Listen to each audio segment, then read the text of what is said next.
வணக்கம். உங்க பிசினஸ்க்காக ஒரு ஆபீஸ் இல்ல கடைய வாடகைக்கு எடுத்திருக்கீங்களா? அப்படின்னா நீங்க கட்டுற ஜிஎஸ்டில ஒரு சின்ன ட்விஸ்ட் இருக்கு. ஒருவேளை நீங்க இத கவனிக்காம கூட இருக்கலாம். ஆனா இது உங்க கணக்கு வழக்கங்களையே மாத்தக்கூடிய ஒரு முக்கியமான விதி. வாங்க அது என்னன்னு விரிவா பார்க்கலாம். ஒரு நிமிஷம் யோசிச்சு பாருங்களேன். ஒருவேளை நீங்க இத்தனை வருஷமா ஜிஎஸ்டிய தப்பா கட்டிட்டு இருந்தா எப்படி இருக்கும்? ஆமாங்க, நீங்க ஒரு ரெஜிஸ்டர்ட் கம்பெனியா இருந்து உங்க லேண்ட்லார்ட் ஒரு குறிப்பிட்ட கேட்டகரியில வந்தா ஜிஎஸ்டி கட்டுற முழு பொறுப்பும் உங்க மேல தான் வந்துடும். இந்த ஒரு சின்ன விஷயம் உங்க அக்கவுண்ட்ஸ்ல ஒரு பெரிய இம்பாக்ட் உண்டாக்கலாம். சரி, இந்த மொத்த மாற்றத்துக்கும் காரணம் ஒரே விஷயம்தான். அததான் ரிவர்ஸ் சார்ஜ் மெக்கானிசம், சுருக்கமா ஆர்சிஎம்னு சொல்லுவாங்க. இந்த பேரை கேட்டு பயப்படவே வேணாம். இது ரொம்ப ரொம்ப சிம்பிளான ஒரு கான்செப்ட். அதாவது ஜிஎஸ்டி கட்டுற பொறுப்பை ஒருத்தர்கிட்ட இருந்து இன்னொருத்தருக்கு மாத்தி விடுறது, அவ்வளவுதான். பொதுவா என்ன நடக்கும்? நாம ஒரு கடைக்கு போறோம், ஒரு பொருள் வாங்குறோம். கடைக்காரர் நம்ம கிட்ட இருந்து ஜிஎஸ்டியை வாங்கி கவர்மெண்ட்டுக்கு கட்டுவார் இல்லையா? இதுக்கு பேரு தான் ஃபார்வர்ட் சார்ஜ். வாடகை விஷயத்திலயும் இதுதான் நார்மல். உங்க லேண்ட்லார்ட் வாடகையோடு சேர்த்து ஜிஎஸ்டியும் உங்ககிட்ட இருந்து வாங்கி அவர் தான் கட்டுவார். ஆனா இந்த ஆர்சிஎம் வரும்போது கதை அப்படியே உல்டாவா மாறுது. ஜிஎஸ்டி கட்டுற பொறுப்பு உங்க லேண்ட்லார்டு கிட்ட இருந்து வாடகைக்கு இருக்கிற உங்களுக்கு, அதாவது கம்பெனிக்கு அப்படியே ஷிஃப்ட் ஆகிடுது. சிம்பிளா சொல்லணும்னா, இனிமே நீங்க தான் வாடகைக்கான ஜிஎஸ்டியை நேரடியா கவர்மெண்ட்டுக்கு கட்டணும், உங்க லேண்ட்லார்டு இல்ல. இது சும்மா யாரோ சொல்ற ரூல் கிடையாதுங்க. இதுக்கு பின்னாடி முறையான சட்டம் இருக்கு. சிஜிஎஸ்டி சட்டம் செக்ஷன் 9(3) படி சில குறிப்பிட்ட சர்வீசஸ்க்கு சர்வீஸை வாங்குறவங்க தான் டாக்ஸ் கட்டணும்னு கவர்மெண்ட் சொல்லலாம். அப்படி சொன்ன லிஸ்ட்ல இந்த வாடகை சேவையும் இருக்கு. ஓகே, இப்ப எல்லாருக்கும் ஒரு கேள்வி வரும். அப்போ நான் கட்டுற எல்லா வாடகைக்கும் இந்த ஆர்சிஎம் வருமா? பதில் இல்லவே இல்ல.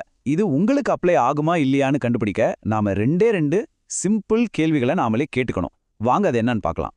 முதல் கேள்வி ரொம்ப ரொம்ப முக்கியமான கேள்வி. உங்க லேண்ட்லார்ட் யாரு? அவங்க ஒரு தனி நபரா, ஒரு பிரைவேட் கம்பெனியா, இல்ல ஒரு அரசாங்க அமைப்பா? இதுதான் ஃபர்ஸ்ட் செக். இப்போ இந்த லிஸ்ட்டை பாருங்க. உங்க landlord central government, state government, ஒரு யூனியன் டெரிட்டரி இல்லனா ஒரு முனிசிபாலிட்டி மாதிரி ஏதாவது ஒரு லோக்கல் அத்தாரிட்டியா இருந்தா அப்போ முதல் கண்டிஷன் உங்களுக்கு செட் ஆகுதுன்னு அர்த்தம். ஆர்சிஎம் உங்களுக்கு வர வாய்ப்பு இருக்கு. சரி, முதல் கேள்விக்கு உங்க பதில் ஆமான்னா இப்போ ரெண்டாவது கேள்விக்கு போலாம். இந்த கேள்வி உங்களை பத்தி, அதாவது உங்க பிசினஸோட ஸ்டேட்டஸ் என்ன? இது ரொம்ப சிம்பிள். நீங்க ஜிஎஸ்டில ரிஜிஸ்டர் பண்ண ஒரு பிசினஸா இருக்கணும். அப்படி இருந்தா மட்டும்தான் இந்த ரூல் உங்களுக்கு பொருந்தும். ஒருவேளை நீங்க ஒரு அன்ரெஜிஸ்டர்ட் பர்சன்னா இத பத்தி நீங்க கொஞ்சம் கூட கவலைப்பட தேவையில்ல. அப்போ விஷயம் சிம்பிள். உங்க லேண்ட்லார்ட் ஒரு கவர்மெண்ட் பாடி, நீங்க ஒரு ஜிஎஸ்டி ரெஜிஸ்டர்டு பிசினஸ்.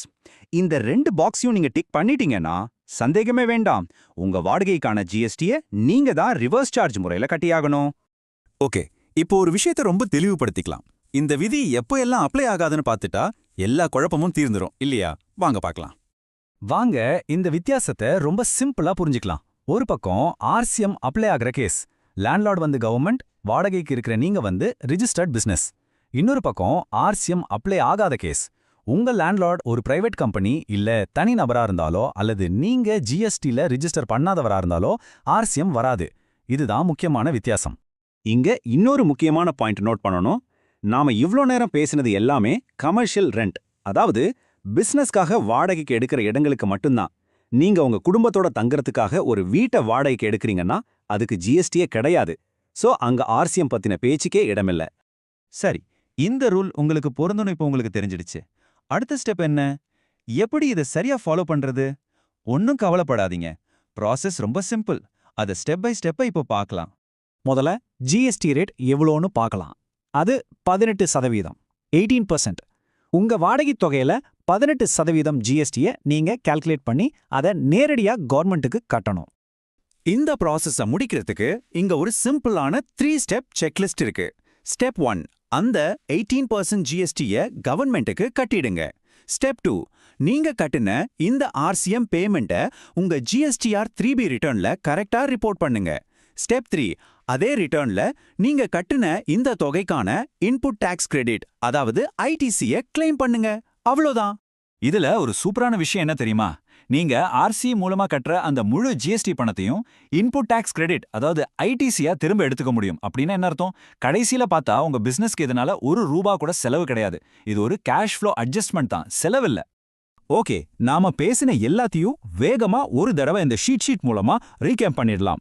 ஜிஎஸ்டி யாரு கட்டணும்? நீங்க தான் வாடகைக்கு இருக்கிறவர். இது எப்போ அப்ளை ஆகும்? லேண்ட்லார்ட் கவர்மெண்டா இருந்தா. எப்போ அப்ளை ஆகாது? லேண்ட்லார்ட் பிரைவேட் பார்ட்டியா இருந்தா. GST rate 18%. ஐடிசி கிளைம் பண்ணலாமா? எஸ், தாராளமா பண்ணலாம். வேணும்னா இதை ஒரு ஸ்கிரீன்ஷாட் எடுத்து வச்சுக்கோங்க, ரொம்ப யூஸ்ஃபுல்லா இருக்கும். இப்போ வாடகை மேல வர்ற இந்த ஆர்சிஎம் எப்படி ஹேண்டில் பண்றதுன்னு உங்களுக்கு ஒரு நல்ல ஐடியா கிடைச்சிருக்கும்னு நம்புறேன். ஆனா இது ஒரு சின்ன சாம்பிள் தான். ஜிஎஸ்டி சட்டத்துல இது மாதிரி இன்னும் நிறைய சின்ன சின்ன ஆனா முக்கியமான விதிகள் இருக்கு. உங்க பிசினஸ் ஃபினான்ஸ பாதிக்கக்கூடிய இந்த மாதிரி வேற என்னென்ன மறைமுகமான விதிகள் இருக்கலாம்னு நீங்க என்னைக்காவது யோசிச்சு பார்த்திருக்கீங்களா? இது நம்ம எல்லாரும் யோசிக்க வேண்டிய ஒரு முக்கியமான கேள்வி.